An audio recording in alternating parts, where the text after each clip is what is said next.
Hello friend, Utkal ज्ञान channel को आपण मानक स्वागत। फ्रेंड, आपण माने निज निज पाठ पढ़ा को नहीं चिंतित रहउछन्ते कि? फ्रेंड, आपण माने निज पाठ पढ़ा को नहीं भाग्य ऊपर दोष दउछन्ते कि? किंबा आपणक घरे पाठ पढ़ा को नहीं दैनिक समस्या देखा दउछे कि? आपण आपणक पाठ पढ़ा को नहीं भाग्य ऊपर निर्भर करूछन्ते कि? ताहले चलंतु आज एही वीडियो माध्यम जानि परिबा कहार भाग्यफल केमिति रहिछि। वर्तमान पर्यंत जदि आम चैनल को सब्सक्राइब करना ताहले सब्सक्राइब करंतु एवं पाखरे आसुवा बेल आइकन को थारे क्लिक करंतु, जहाँ फल मोर जेकोसी वीडियो अपलोड करेंगे आपण माने नोटिफिकेशन पाई परिबे। तो चलंतु वीडियोटी को स्टार्ट करिबा।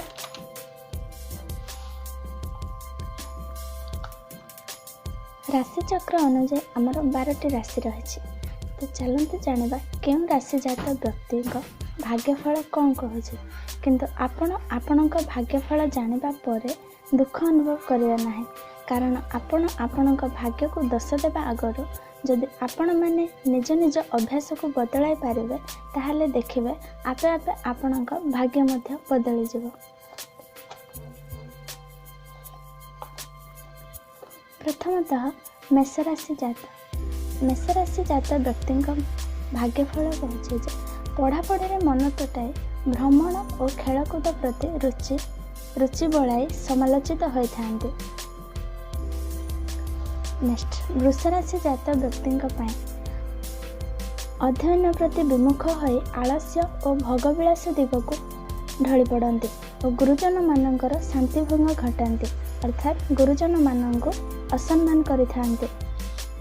नेक्स्ट मिथुन राशि जात व्यक्ति भाग्यफल कहूँ सेमानक पाठ पढ़ार अनुकूल रहिबो एवं पाठ पढ़ा और खेलकूद आदि अग्रगति करने सहित परीक्षा मानकरे आशानुरूप फल मिलिबो, किंतु सर्वदा सेमाने अन्यमनस्क रहिबा जणा जायथांते। नेक्स्ट कर्कट राशि जात व्यक्ति भाग्यफल कहूँ जे अध्ययन रे अवहेला करी अजथा बुलाबुली और कल्पना रे समय बिताएबे। नेक्स्ट आछि आमर सिंह राशि जात व्यक्ति भाग्यफल अध्ययन रे अवहेला करी राजनीति नाटक तमसा और भ्रमण आड़ को मन दे पितामाता मानक अप्रिय भाजन हेबा अनुमान करा जायथाय। नेक्स्ट कन्या राशि जात व्यक्ति भाग्यफल अच्छी अध्ययन प्रति अमनोजग हो खेलकूद में कालक्षेपण कर भविष्य नष्ट करने जना जाए। नेक्स्ट तुला राशि जात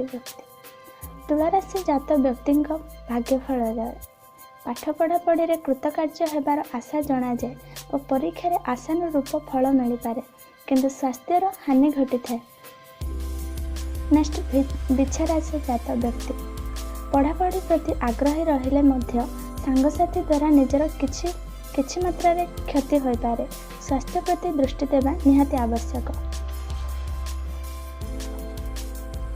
धनुराशि जात व्यक्ति अध्ययन रे बेस अग्रगति करी परीक्षा रे सुफल पाइबे।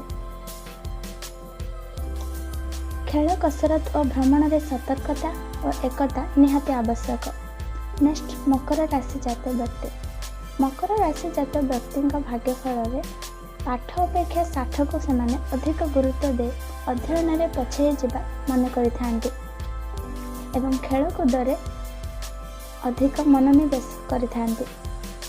नेक्स्ट कुंभ राशि जात व्यक्ति अध्ययन प्रति रुचि रखिबे और परीक्षा रे मध्य कृतकार्य होय समस्तक प्रशंसा भाजन होइथांती, किंतु बहु समय अन्यमनस्क हेबा जणा जायथाय।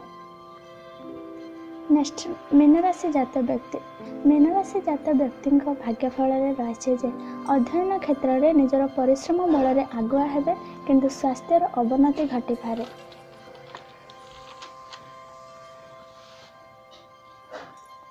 जदि आपण मानक आमर एही वीडियोटी भल लागुछि वीडियोटी को लाइक करंतु, शेयर करंतु एवं वीडियोटी केमिति लागला कमेंट बॉक्स रे कमेंट करे जणांतु। रहछि नमस्कार। वंदे मातरम।